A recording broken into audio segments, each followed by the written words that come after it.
we're learning Hilchot Brachot. And just before the break, unfortunately, we were learning about the order of Brachot. Remember? There's a special order of which blessing takes precedence? Before eating food. Yeah. Before eating food. Well, does anybody remember the acronym? That we rice. Amen was for rice. Good. Yes.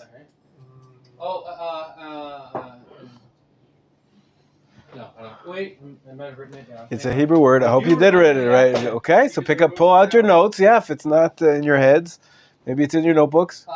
Maga'ish. Yeah. Very good. So what does that stand for?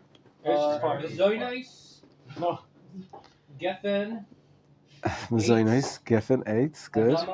Adama Shako. Okay, so if you got a lot of foods on the table, first thing you should make is either mazonos or amotzi. Amotzi, right. Anything from the wheat and barley comes first, and then you get to geffen. Geffen is wine. How come we make kiddush before eating the motzi? We must cover the bread. Well, that's why we cover it, because we have to make kiddush first. You're not allowed to eat until you make kiddush. The rabbis defined that the way we fulfill the biblical command of Zachor et Yom HaShabbat, to remember or to commemorate the Sabbath day, is by commemorating it on a cup of wine. And they said you're not allowed to eat it before you do this mitzvah. So on the other hand, we're going to have another mitzvah of having chalot, of having lechem mishnah, having two special breads for Shabbat. So the solution is we make the kiddush, but we cover over the chalot. It's as if they're not on the table, and so we're not violating this order of maga'ish. Okay, it's a good review. Today, I'd like everybody to open up, please, Dvarim, chapter 8, verse 8. Someone could grab me one also, that'd be great. And Dvarim, chapter 8. Yes. Verse 8.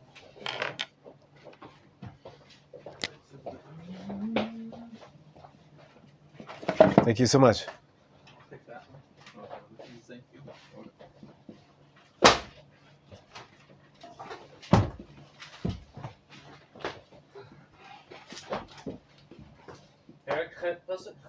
That's it. It's easy to remember.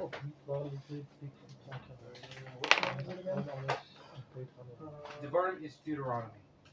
No, what's the fifth one? The last book of the Parsha. Don't worry about the Parsha, just it's towards the beginning. So, Ekev. Good. Parshat Ekev. 8:8.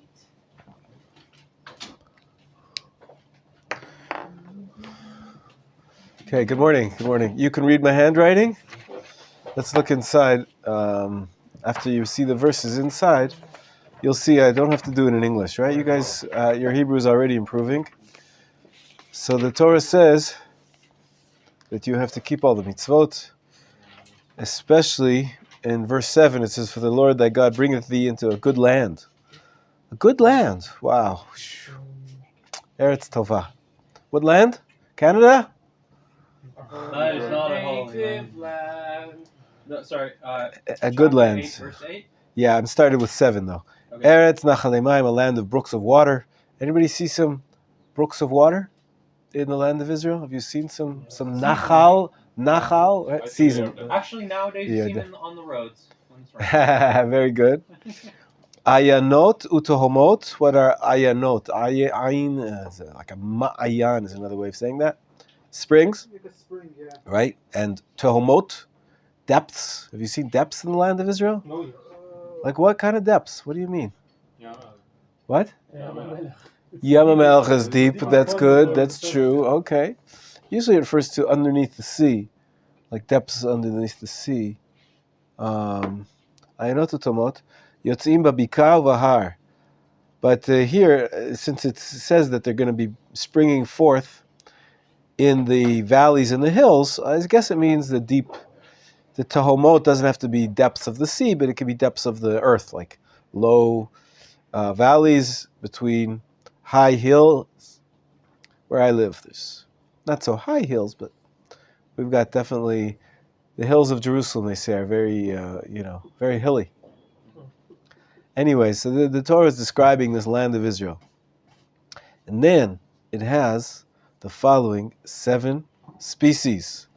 Verse 8: Eretz chita usarat, a land of wheat and barley, v'gefen u'teina v'rimon, and vines, right, grapevines, right, and fig trees. Teina is a fig, and rimon. Rimon. When do we eat rimon? On Rosh Hashanah. Everybody knows that on Rosh Hashanah there's a custom to have apple and honey and rimon. Most people have. Eretz Zeit Shemen Udvash. That's a land. Again, it has this title. If you see the word Eretz, it appears 3 times. Once in verse 7. Well, twice in verse 7. It says Eretz Tova, and then it says Eretz. It's a land of, and then brooks and water, right? And then in verse 8, it's a land of, and what does it say? Chita u'sara, wheat and barley, right? And then in the middle of verse 8, it says again Eretz, a land of, Zeit Shemen is olive oil, and Dvash is honey. It continues, the verse continues in verse 9, although we don't have any more fruit.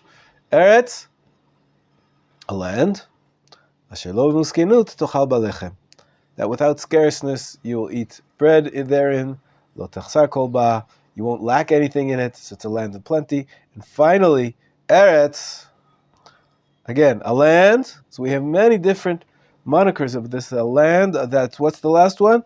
Asher avanah barzel v'harat tachtzov l'choshet, whose stones are iron, and out of whose hills thou mayest dig brass. You know, they found from the first temple times massive copper mines. The translation here is copper, not brass. Ah, good. Yeah, same thing. Yeah, I think it's yeah. So down in the south. Have you ever been to Eilat? On the way to Eilat, there's a stopover, and it's called Solomon's Mines. They actually found it from the period of Solomon, massive copper mines, and it was a big industry in the day. Fascinating. We learned a lot of things from that excavation. In any case, also Barzel, out of hills that whose stones are iron. Well, there's a lot of stone. I don't know about iron, but the stones are like iron. There's lots of stones. It's very hilly, very stony area. In any case, verse 10 is a mitzvah, a bracha, that's doraita, that's from the pasuk. Which one? The only one that's doraita. Which bracha is doraita? It says it right here. Ve'achalta, you shall eat. Ve'savata, and be satisfied. Uve'rachta et Hashem Elokecha, and then bless the Lord thy God on this good land which He gave thee. Right. That's why we say in our Birkat Hamazon we have the first passage is about sustenance, and the second passage is about the land. Right? Al haaretz ve'al Hamazon. Starts with the words Nodeh lecha Hashem Elokeinu al shimcha lavotenu eretz chemda tova u'chava.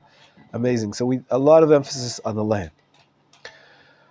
Relevant, more particularly to our topic right now, in terms of the first brachos, which the rabbis learn out if we're supposed to make a bracha afterwards. Probably we should make a bracha beforehand. They said there's these 7 species in verse 8, and not verse 8 really. It's actually just all verse 8. One tiny little verse with 7 species in it. Count them. Chita, right? It's number 1. Seorah, what's seorah? Barley. Barley is number 2. Geffen is Geffen is a vine, right? It refers to grapevine, yeah. Geffen, a grapevine. And teina is fig, so that's 4. Rimon is 5, right? Zeit Shemen. Zeit Shemen goes together. It's what's the Zeit Shemen? What's Zeit Shemen? Olive oil, right? Or Zeit actually is the olive from which you make oil. Right? Zeit Shemen. It's an olive tree which gives forth oil. So obviously it's an olive oil tree, olive tree, and udvash. Dvash. honey of the date. Ah, why do you say that? It says in the translation. Oh, why? Where does it say that in the translation? Not our translation, the different It translation. says in verse 9. Why would you think this refers to date honey and not to bee honey? This is like one of the most commonly mentioned anecdotes whenever anyone talks about the land of Israel. Is to say, it's called the land of milk and honey, but the honey they refer to is actually date honey. Oh. I don't know. It's an anecdote that I think everyone. But why? Tell me. We're reading the verse now in its original. Why is this? Why is this? Somebody tell me. What do you think? What does Rashi say? Sorry? When I don't know. I think their bees were around for a long time. What pasuk is where the spice come from back from the land and bring the fruits? I guess if we can make a connection between those pasukim, we can see that they brought dates. They didn't. They did not? They brought grapevine and figs and pomegranates.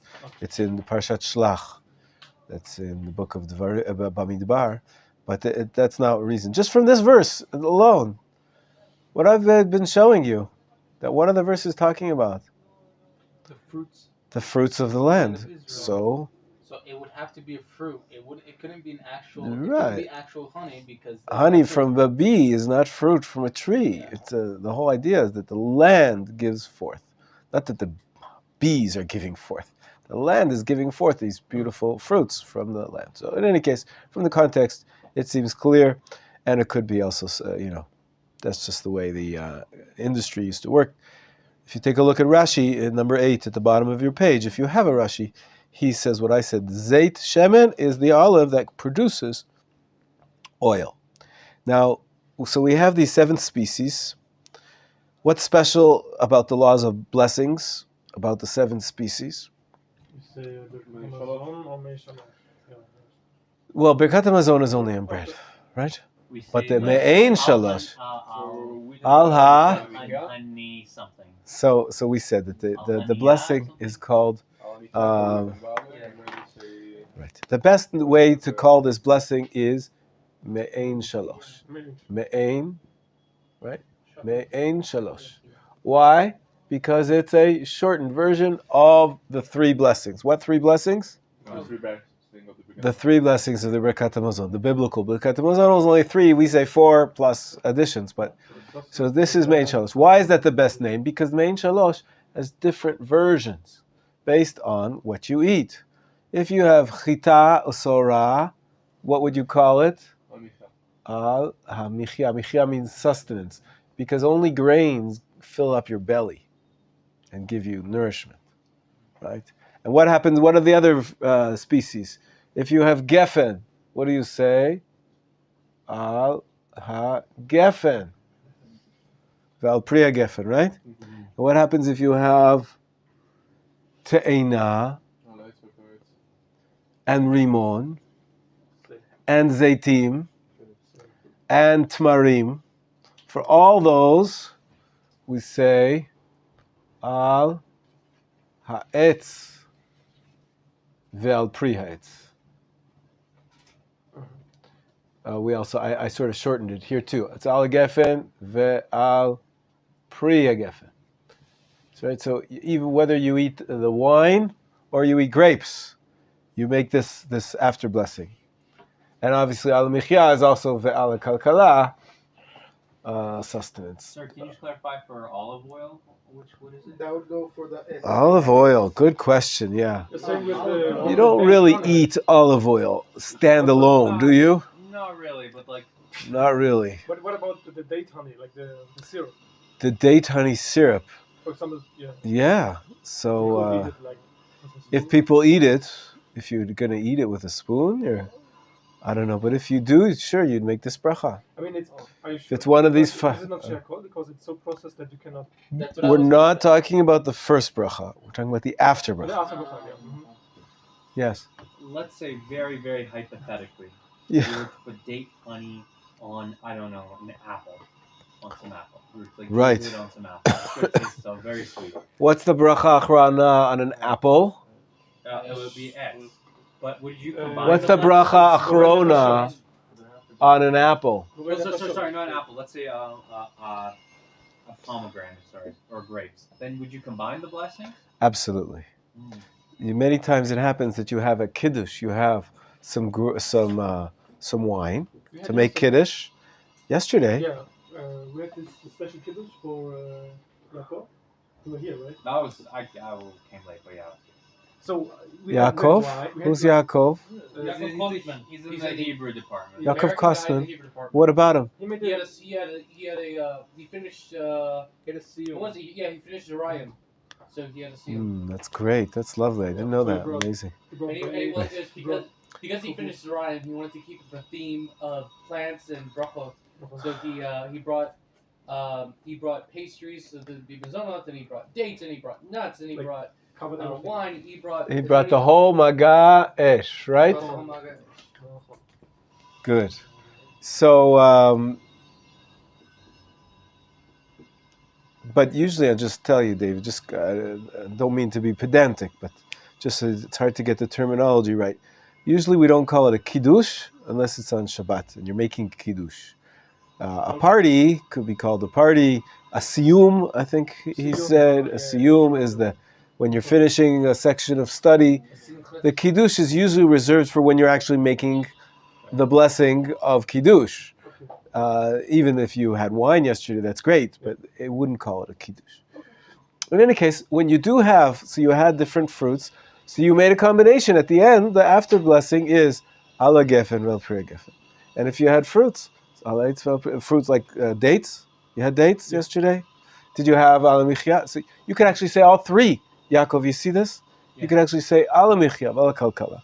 Ve'ala gefen vel pri gefen. Ve'ala eitz vel pri eitz. And then you go on and say the rest of the passage. Wow. And at the end, you repeat all three. In the conclusion, you have a different version.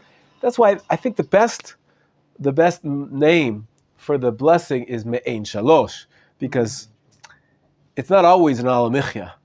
Because mostly we don't eat so much dates and figs, and we don't have wine so often. Ala michya is the most common one because we eat cookies a lot and those kind of things. But Me'ein Shalosh is more precise. Yeah. Which is the order if we have the whole thing? We say ala michya, then good. So it follows this. Mezonot comes first, gefen second, and eitz third. 1, 2, 3. That's the order that we follow in making these different additions. It's a good question. That's a good answer, right? Because we follow the order that we already know, the order of Maga'ish, that blessing takes precedence. So also in the after, even though this was about before blessings, right? This was before blessings before, and this is about after blessings. Still, we follow the same order. Okay? Now, there's one more stage that we're ready for. I think we're ready for it. And that is, there is an order of precedence, not only Maga'ish, Mezonot Gefen Eitz, but when it comes to Eitz, there's different types of Eitz. Which one comes first? And the rabbis worked out the following calculation. So the ones which come from the 7 species are first, before the apple, right? Yeah. The apples are regular. They all have the bracha borei pri eitz. But which fruit is more prominent? Which fruit is special? Well, the land of Israel was blessed with these fruits. There's 7 of them. Right? Am I right? Are there 7 fruits mentioned here? We read it together. Yes. Not quite. Look at it again. Let's look at the list again. Verse 8. The first 2 are not really fruits. Chita Sora are not fruits. Chita Sora are mezonot. Right? They're grains or hamotzi. You make bread or cakes with them. The flour from the wheat flour or the flour of the barley flour. So that always comes first. That's clear. So from here, I think the rabbis learn out that, the ones that take precedence is the closest you can get to the word eretz. I showed you in the verses how that's the refrain, that's the structure of verse 7, 8, 9, that we have the word Eretz repeated over and over again. So the rabbi said, we see that the word Eretz is the anchor of this poem, of this presentation in the Torah. And if that's the anchor, so we know that the one that's closest to the word Eretz comes first. So that's number one. Closest, like letter-wise? Like word-wise, the word after. It's the word next. So Chita is going to be 1. Seorah is going to be number 2. Okay? As they appear in the pasuk. As they appear. They order as they appear in the pasuk. As they... No. As they appear in the pasuk. Right? So Chita first, then Seorah. Okay, so if you have 2 rolls, one that's made out of barley, one that's made out of wheat, you're going to say hamotzi on one of them. Which one should you choose? The wheat should be chosen first. The wheat, as a matter of fact, there's a precedence. I actually, for a while, I was eating spelt bread. Spelt is one of the 5 grains. You remember that these 2 grains, there's actually 3 more grains that are considered to be grains according to the halacha. Chita Seorah was 2 of them. Who remembers what the other 3 were? Rice? Not rice. It's not considered a grain. Spelt, I gave it. I spelt rye and oats. Good. Good. In Hebrew, that's chiffon, kusmin, that's spelt, and shibolet shu'al. There are rice, spelt, and oats. Right, so this is oats, and this is spelt, and rye. Okay, so those, if you have a roll made out of those, the bracha is hamotzi, or mizonot if it's cake. Which is best to use for Shabbat lechem mishneh? Right? When do we eat bread as a ritual? You have to eat bread at the 3 times on Shabbat, 3 meals. We learn out that it says the word 3 times hayom. Friday night, Shabbos morning, and Sudah Shlishit. That's right, 3 meals you're supposed to eat. In the ancient world, they only ate 2 meals a day. Shabbat, you have to make it special. You have a 3rd meal. Right nowadays, I think in the Western world, most of us have 3 meals a day, every day. So it's not so special. But it's special because at each meal we try to have bread, make a proper meal with bread that designates it as a full meal. And which kind of bread is best? So really, we follow this order. Chita is best, barley is 2nd best, chiffon 3rd, kusmin 4th, and oat bread, oat made from oat flour, is worse. But as I was saying, some people have a hard time with wheat flour, and many of them feel that spelt flour is better for their digestion. As long as it's one of the 5, you make hamotzi on it, it's considered bread, as opposed to rice. Rice is not one of these 5. You can't make hamotzi on rice. Okay? So that's the first 2, because they're the closest to the word Eretz. And it also fits in well with here. Mem is first. Magaesh, right? So the mezonot comes first. So we understand that that's why hamotzi is always first, because these 2, the bracha is hamotzi, or mezonot, right? So that's always, we start with mem, maga, except for when we make kiddush, right? That we talked about that. Yeah, go ahead. What about if I have to say the hamotzi on Shabbat? Yeah. I have a whole loaf of spelt. Yes. And then only a small slice of chita. It's a very good question. So Thomas is asking from prior knowledge of another, I think I mentioned yesterday, we have rules, and there's a lot of discussion about precisely how to do the mitzvot. The mitzvot are so special to us. They're so meaningful that there's a lot of discussion about what's the best way. So right now we were talking about one issue, about what's the material to make, which of the 5 grains is best, right? There's a best 5 grains. But there's other principles as well. There's other things which make our bracha special. Anybody? Did you catch what Thomas was hinting at from his question, or you didn't hear it? No, I heard the question. He's saying the amount. Not so much the amount, but the order. not the order. One is wola and the other is one. The concept of, is it a complete loaf, or is it sliced, or is it a half a loaf? It's not so much the amount. It's even if you have a very small roll, but it's whole, it's not been cut in half after baking, Does it really have a significance? is better than if you have a massive loaf, but it's been cut in half. Really? Yes. Why so? Because a complete loaf is a sign of respect, it's a sign of wholeness. You want to do the mitzvot in the most dignified way, in the most beautiful way. So it's much more beautiful than you have. Now is the first time you're opening the bread, as opposed to just using leftovers from yesterday. You have a sliced bread or half-open bread. It's not as good. So we have. There's many rules about what makes the best challah for Shabbat, and one of them is, we said, on Shabbat we don't even have one whole loaf. We're supposed to have two whole loaves. So let's say you have two whole loaves, but they're made from spelt bread.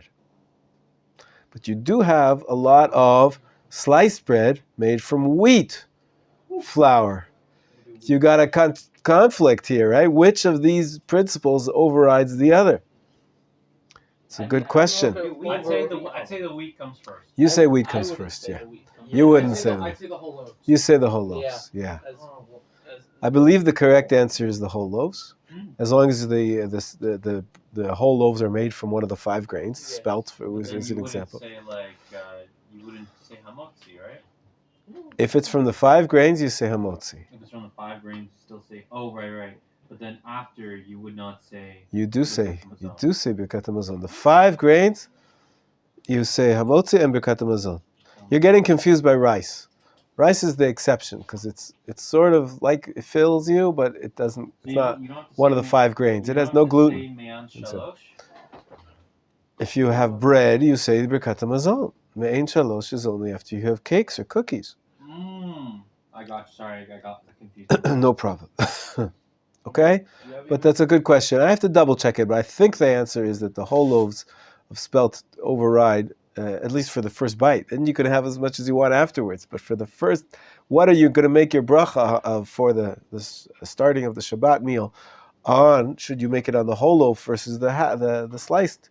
I believe the answer is the whole loaf. But it's a conflict. It's interesting. It's a different values. There's the value of wheat and its importance as the first of the 5 grains, as opposed to the value of having a whole bread, a complete bread. Many people, if you've never seen this issue, that you're looking for 2 whole loaves.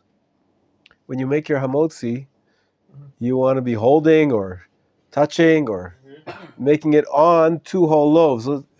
Sometimes you have in the dining room, on each plate, there's 1 loaf, 1 little roll. You know what I'm talking about? Yes. Usually they have a little bit of a knot in them, right? In the Shabbat, right? So you're going to say hamotzi, you're going to go wash and say hamotzi, and then you're going to make your bracha on your bread.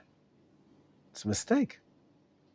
So they have one big challah and then a small one. Sometimes that helps, but sometimes once one person broke open the middle challah and then you're still washing, you come to the table, you don't have lechem mishnah. So usually what you do is you borrow from your friend, or you ask, or you just hold it together with yours, or bring it close together. So your bracha devolves on 2 whole loaves, even though then you only have to open one of them. Some people say it's best to open both, but you don't have to. It's a chumrah. So I can't grab half a challah and then 1 whole challah? That's not as good as 2 full challahs. But I can still do it. So if when push comes to shove, You can't. like for example in the army sometimes, unfortunately my son told me, and I remember way back, they don't always have whole loaves for Shabbat morning. It's a big deal in the army, the Friday night meal, the first meal of Shabbat. Even secular Jews, they know about it, and they have whole. You have to go. You have to go. That's right. Yes. And they have little rolls. Yes, But in the morning, sometimes all you have is sliced bread. But so if you don't have, so the sages say that the rabbis say that you do the best you can. So, for example, if you have sliced bread, take 2 slices of bread. That'll be as if like there's 2 units, right? So it's not ideal. It's not a full loaf that's been baked that way, but it's better than nothing. So yeah, Ariel, if you take 1 and then you only have a half, it's better than just having 1, but it's not the ideal situation. So, by the way, it's quite complicated, but are you awake? Are you paying attention? This is quite fancy footwork here.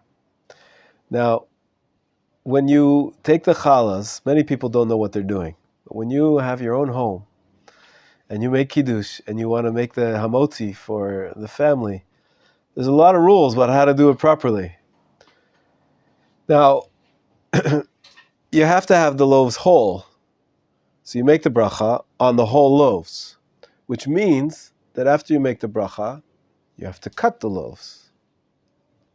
Now, but you made a bracha already. What's the first thing you're supposed to do after making a bracha? Eat. So it's a hefsek, it's an interruption. So we try to minimize the interruption as much as possible. We have no choice because we want to make the bracha on a whole loaf. So we have to make the bracha, and then there's going to be the cutting process, which happens later, because we can't cut it first, because then we won't be making a bracha on a whole loaf. So we have to suffer a little bit of interruption, but the sages said, let's make the most minimal interruption possible. And that's why some people suggest the following practice. Before you make the bracha, take your knife and make a little slit where you're going to cut. So that after you make the bracha and you pick up your knife, you right away know where you're going to start slicing. Because otherwise, you could make the bracha, pick up your knife and say, should I slice from here? Should I slice from there? It's an extra 5 seconds of waiting. So they suggest what you do is before you actually make the hamotzi, you take your knife, choose where you're going to cut, make a little slice there, a mark, so you can see where to start cutting afterwards, and then make the bracha, and then cut. The only problem is, how can you make a little slice? You're making an imperfection in the wholeness of the bread. The whole point is to have the bread that's whole, not a bread that's sliced. So if you're making that little cut, so some people say, only make like a little mark on the outside, external level of the bread, on the crust, but don't actually go in too far. I think that you have to remember the main thing is not to wait, not to waste any time. If you don't want to make a pre-cut because you want the breads to be whole, as long as you make them hamotzi, you pick up the knife and start cutting. Now there's rules about where you should start cutting. Why would you start thinking, should I cut from the right, should I cut from the left? It says you're supposed to cut from the highest part of the challah. You know, the challah is usually braid, and usually it's highest in the middle and then tapers off toward the edges.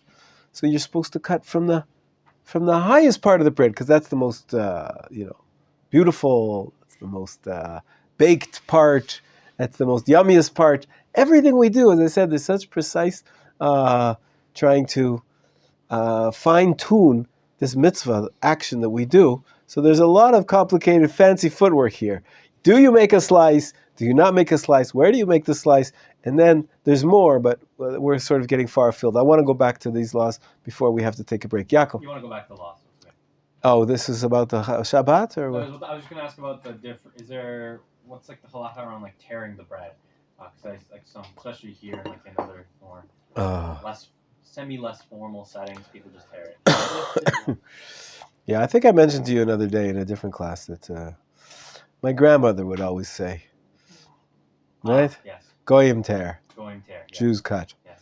But I don't think that's a halachic prohibition. If your grandma says it, I believe it. But yeah, listen, it's important to have good manners, and if it's it's going to be freaking someone out, or You're offending a lot of people right now. And you're referring to people who don't cut of not having manners. No, I'm saying it really depends on the society. Also, where I hang out, like you guys maybe, I don't see that it's so uncouth to tear open the bread and give it out. Many people actually prefer to do that. You know why? Because they say, why should I use a knife on the challah? The challah bread, it's so holy. It's used for a mitzvah. It's part of Shabbat. I want to touch it with my fingers. I want to have the direct contact with the challah. So they say it's better to tear. But my grandmother didn't know that. She just thought it was impolite, so whatever, obviously don't offend anybody, and you make the decision in the context what's appropriate for you. Jacob, yeah. Again, 1 second. I remember in the kosher class we talked about when you're slaughtering an animal, there's certain halacha revolving the knife that you're. Absolutely. Is there a certain halacha regarding the knife? No. In this case, no. Not at all. It's not a law of shechita. I mean, it's better to have a sharp knife. Well, I understand. Because then it won't take as long to cut the slices. Yeah, I understand. You don't want a saw. Although I will tell you that my brother has this as an interesting custom. Because I was speaking about my grandmother. So my grandfather, he had a very unique knife. My grandfather had a knife for cutting the chalot that said Shabbat Kodesh on it. You've seen many of them. It's a Judaic object. You can buy it in the stores. He had one which was, I haven't seen any like it really since. It's like a pen knife. It closes. You've seen that? I've seen bread knives that collapse. Oh, I've seen Victorinox makes bread knives that collapse, but that's cool. It's not. But not a blade, like a switchblade. No, this is like a switchblade. It says Shabbat Kodesh on it. So was there a spring? You press it open? I don't remember. I don't think so. I'm not sure. Open up like this, like pocket knife. In any case, so my brother likes to use that one because it connects him to his grandfather, which is very cool. The problem is the knife is very dull. So he only does the first cut, sort of ritually. He uses that knife and then he uses a proper knife that can actually cut the rest of the pieces. But we separate the challah. We don't have to pass to the people, but we have to throw. No. You don't have to throw. So as a matter of fact, throwing bread is a big problem. It's not. Why would you throw the bread? Because we pass to the people only on the people who are needy. I see. There's all sorts of different customs, but throwing bread is quite problematic because it's not respectful to food. You should never throw food. That's right. It's disrespectful to him if I pass like that. So okay. There's different ideas. So, like I said, make sure you do the. Make sure you. I have a question. Yeah. What about the order of passing the bread? Give it to your wife first. Good one. He's ready. Well, that's it. I just know how my father's very into. He said that you give it to the wife. Right. But there's different ways. We do it in the order of age as well. It's just keeping the peace. Really, I don't think you have to, but My dad, I'm assuming he got this from Allah or some Musar thing. Maybe. I guess there's different ways.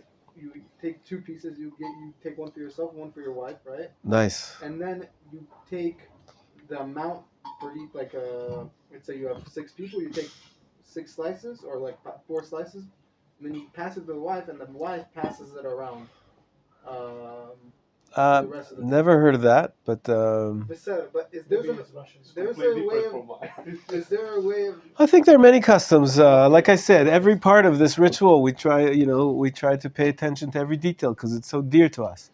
But the ones mentioned in halacha, I don't recall that one about the order of who gets first. I don't think. You guys do by age? Yeah, we go by age. Yeah. What about if you have gas? Sometimes I go by, whatever is going to be fastest because I remember that's the key point here is that we don't want to have too much of an interruption between the bracha, which was recited by the master of ceremonies, and everybody else is taking their bite. So you want to get those pieces of challah distributed as soon as possible. What some people do is when you have a lot of little rolls on each person. But you want to have the bracha made by one central leader because it's not because it's faster, because it's better to say a bracha together than each one separately because it's a greater. So everybody listens to the master of ceremonies, and he has his 2 chalot. But then after the hamotzi, everyone can open up their whole roll and take a bite of their own. They don't have to have bread from the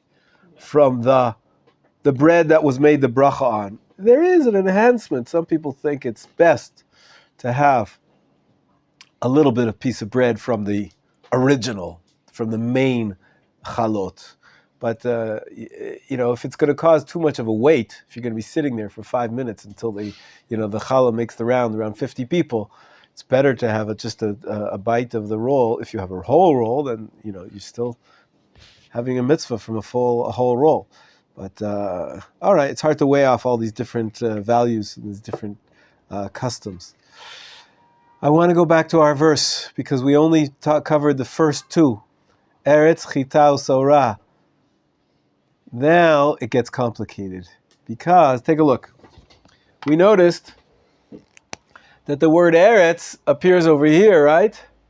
And we said, okay, Chita is the closest one to Eretz, the one right after it. But wait, there's another Eretz over here.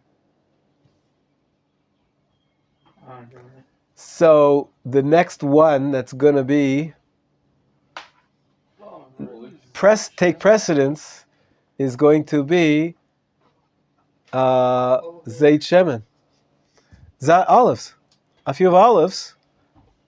That's the first fruit you should choose. Right? We're now up to the eights. So first comes olives. Number one. Right? After the mem, we had chitan sorah. Because what is the other choice? Geffen? Geffen is very far removed from Eretz. Look at all this distance. That's a very large distance over here. Whereas here, the zayit, the olive, is right next to the second Eretz, the word Eretz. And so, first out of the fruits is going to be the olive.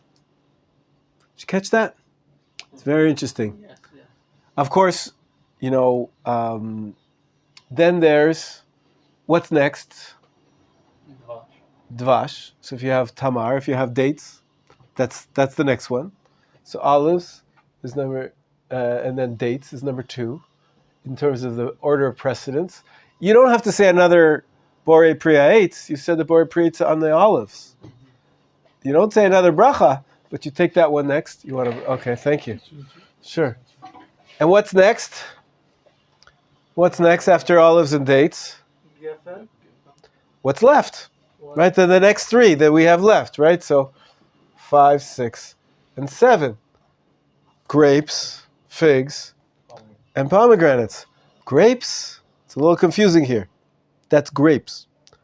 What was this? Yeah, but that was only wine.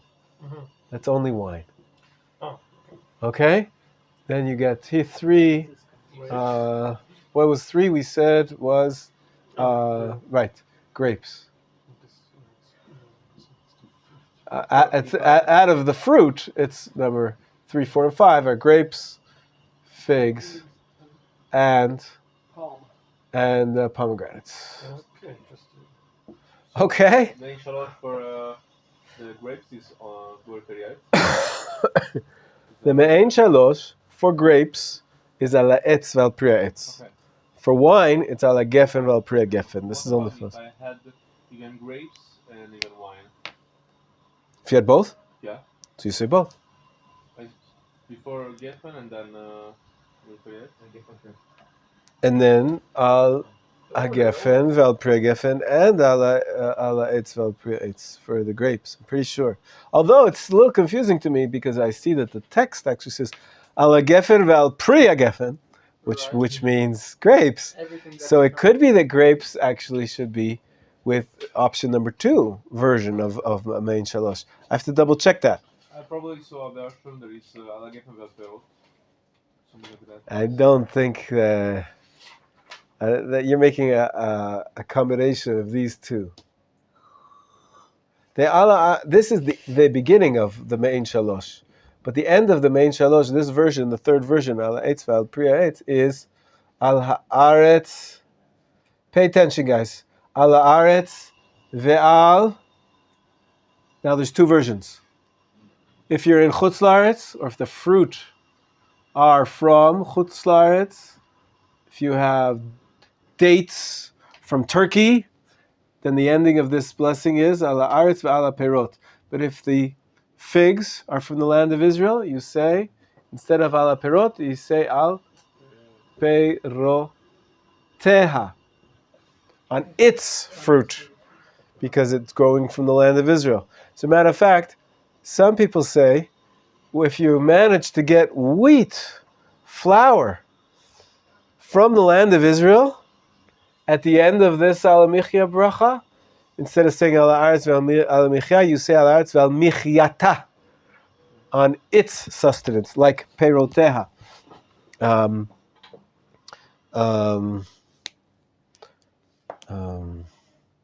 Also here, at the end of this version, what do you say? Ala gefen al priya gefen al tnuat hasadeh, right? And delecha ala aretz ve'al pri gafna. Pri hagefen, if you're in Chutz La'aretz, fruit of the vine, or in the land of Israel, you say its vine. Like if you have wine grown in the land of Israel, like there's a big wine industry now in the land of Israel, Baruch Hashem, it's a sign of the redemption, that we have so much beautiful produce. So you say at the end, ala aretz ve'al pri gafna, and its fruit of the vine. Okay, is that clear? It's a little bit complicated because we have 1, 2, 3, 4, 5, 6, 7. Because the principle is clear. Whichever one is the closest to the word eretz. And we have 2 words eretz. And because the first 2 over here are the grains, then the fruit, actually, the closest ones here, is the zaitim, dvash, then gefen, tein, olives, dates, grapes, figs, and pomegranates.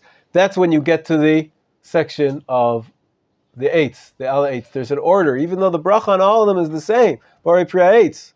You only make one bracha on all these different types of fruits. But which should you eat first? And here is the tricky business. Are you ready to get married? I'm not ready, but I'm looking. Sometimes they bring the chatan over to meet the parents of the kala. Oh, I know this anecdote. When your prospective future parents-in-law invite you over, they'll set up a whole tish, to use a Yiddish word. And they'll and it'll be all sorts of different foods and different brachot, and they will do this to test your knowledge of this class. So if you can if you make all the brachot correctly, you know the correct brachot. It's not only the correct brachot, Moshe. Just let me fine tune. It's which fruits are you going to choose? They put out olives, dates, grapes, figs, and pomegranates. Which one should you choose? So according to what we just said now, which one should you choose? The olives. And if there's no olives, which one should you choose? The dates. The dates, right? What's the trick? Don't say I. No. What's the trick? There is the following veto power. If you love grapes, you can have the grapes first. That overrides the power of this whole order of the verses of how it works closest to the land there. So what you do is when you pick up your grape, you say, I love grapes so much. And you have it. That gives you, or whatever it is. You can pick up even a pomegranate and say, I love pomegranates. And then they'll know that you're a Talmud Chacham. So there's always a way around it to beat the system. Okay? But you just say one bracha and it covers everything. Exactly. Yeah, okay. Exactly. All right. So What if it's mezonot and then there's mezonot always comes first. Okay. Mezonot always comes first. That's magayesh. That's what we said. And then wine, and then eights. But if they only give you fruit and they don't give you any cookies or cake, they just give you these beautiful fruits. They have apples and oranges and dates. Oh, of course you do dates. You have to do the dates because it's the land of Israel. Special fruit that the land of Israel is praised. Dvarim 8:8. You'll never forget that now. Actually, when I was doing the seder, I did the seder for the Tu B'Shvat. Tu B'Shvat, and we did it as Zaytin first. And I didn't. Now you know why. Why would you start with an olive? Right. It's because it's the closest fruit to the word eretz, the second word eretz in the pasuk. Yeah. Now, Rob, what would they think if I were to say, "Oh, I can't remember which one to say word first"? Pull out my Tanakh and reference Devarim 8:8. Do you think that would get me? Do you think I would get like partial credit? I would give you my daughter in a heartbeat. No question about it. All right. It's easy to say because my only daughter's already married. Have a good one, guys. Maybe you shouldn't say.